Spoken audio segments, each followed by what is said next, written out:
Morning. Coach Johnson, you have played 3 ranked teams in the last 4 games. Can you talk about how tough mentally this can be on your team? Sure.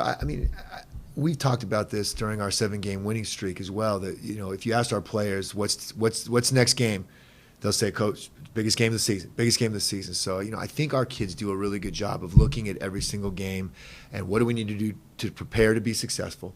And then I think we also do a good job in evaluating our performance of talking about how we played rather than who we played.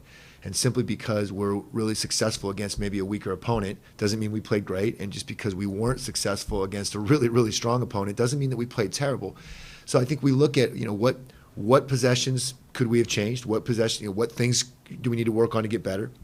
What things are we really good at? And then what you get out of those games against the Dukes and the Carolinas and the Marylands, the Stanfords, the Notre Dames, and our schedule obviously is chocked full of those, is you get sharper, is that you get to find out, are the things that have been working for me, will they work against the best? And so I think our team handles it well. I think our staff helps them handle that well. And so I'm excited that this is going to be a good springboard for us.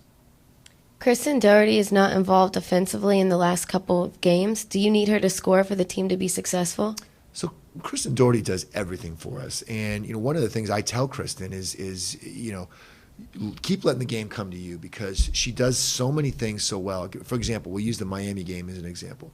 Without Kristen breaking that press, nobody on our team would have been successful. Miami lives off of forcing turnovers. They pressed us the entire game.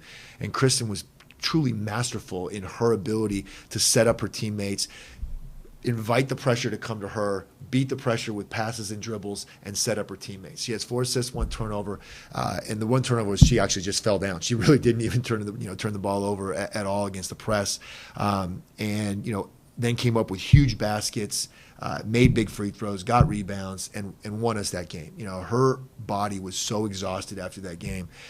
For me to say, "Oh, Kristen, you needed to score us 21 points on top of that," you know what? She does everything for us, and I don't worry about her. She's a great scorer. She's our leading scorer. When those opportunities present themselves, she'll be there for us as well. Emily Daly and Karima Gabriel got some minutes in the North Carolina game. Will we see more of them as the season goes along? Yeah, I sure hope so. I think that, one of the things that we're seeing we'll use the Miami game as an example, is we were exhausted at the end of that game. That's how you should be. You should be exhausted at the end of the game. But in order for us to be successful long-term and game to game and be able to keep some of those players fresh, we just talked about how much I ask from Kristen Doherty, from Nicole Boudreau, from Katie Zenovich, players like you mentioned, Karima Gabriel, Emily Daly, being able to step up their level of conditioning, their level of execution, their level of readiness will certainly help our depth. And I'm excited for both of those young players to keep getting better. I really enjoy coaching them. And the next game is at number 23, NC State. Can you talk a little about the Wolfpack and what you have to do to beat them at one of the toughest places in the ACC? Sure. Yeah. Thanks for mentioning all that. Look, we just came off a road trip at Notre Dame, at Duke.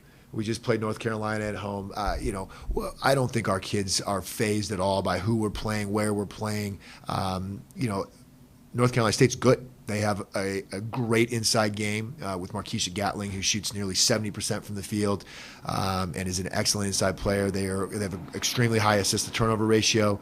They shoot the ball extremely well from the perimeter. They defend well. That's a good basketball team. We're going to have to play solid basketball. Our game plan is going to have to be varied because I don't think there's just one thing that NC State does well. They're very balanced. They're very well coached. Coach Wes Moore has done an amazing job in his first year there. So we've got our hands full, but hey, that's life in the ACC. We love it. We can't wait. We're here this week to prepare for that game and go throw everything we got at them. Great. Anything else you'd like to add? No, just I thought the fan support in our games has been great around here, and just for anybody who's tuning in and watching this, just want to say thanks for all that, and hopefully we'll see everybody back here on Sunday against Wake Forest. Great. Thank you. Great. Thank you.